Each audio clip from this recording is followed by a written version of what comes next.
నాని గారు, మీ ప్రత్యర్థి చెవిరెడ్డి మీ పైన ప్రధాన విమర్శ. కరోనా సమయంలో పులివర్తి నాని కుటుంబం ఎక్కడుంది? అంటే కరోనా సమయంలో ఏం జరిగింది చంద్రగిరి ప్రజలకు అందరూ తెలుసు.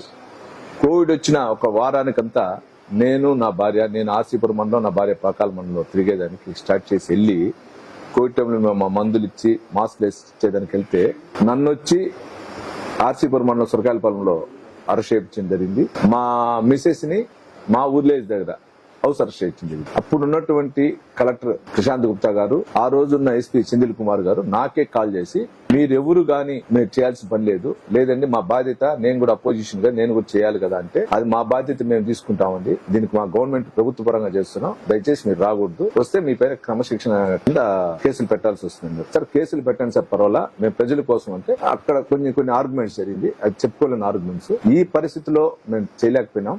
కానీ చేయకపోయినా చాలా మందికి హాస్పిటల్ కావాలంటే బెడ్స్ అరేంజ్ చేసి చేయడం జరిగింది. ఫైనాన్షియల్ గా ఏం కావాలంటే మా వల్ల ఆయన సాయం ఫైనాన్షియల్ గా చేయడం జరిగింది. కొందరికి మెడిసిన్స్ కావాలంటే కొందరికి మెడిసిన్స్ పంపించడం జరిగింది. కొందరికి ఆక్సిజన్, మా ఎన్టీఆర్ ట్రస్ట్ తరఫున ఆక్సిజన్ ఇది కావాలన్నప్పుడు అవి కూడా పెట్టడం జరిగింది. మేము అతనిలాగా భాస్కర్ రెడ్డి లాగా సొంత డబ్బా కొట్టుకుని చేసేది ఊరోళ్ళ సొత్తు చెప్పుకునే సొంత డబ్బా అన్నట్టు. అంటే ఊరోళ్ళ సొత్తు అంటే మీకు తెలుసు ఆ కాలంలో ఏం జరిగింది. తుడా బిల్డర్స్ అసోసియేషన్ నుంచి డబ్బులు వసూలు చేసింది కానీ, ఆ రోజు ఉన్నటువంటి సర్పంచ్ క్యాండిడేట్ల దగ్గర నుంచి డబ్బులు వసూలు చేసింది కానీ, కొన్ని పౌల్ట్రీ యజమానుల దగ్గర నుంచి గుడ్లు వసూలు చేసింది కానీ, ఇవన్నీ కూడా బయట వసూలు చేసి ఇవ్వటం జరిగింది.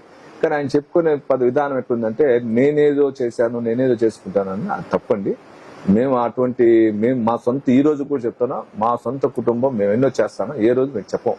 ఎందుకంటే ఒక సామెత ఉంది, చేసింది చెప్పితే విలువ ఉండదని, ఆ పద్ధతిలో మేము వెళ్తున్నామండి.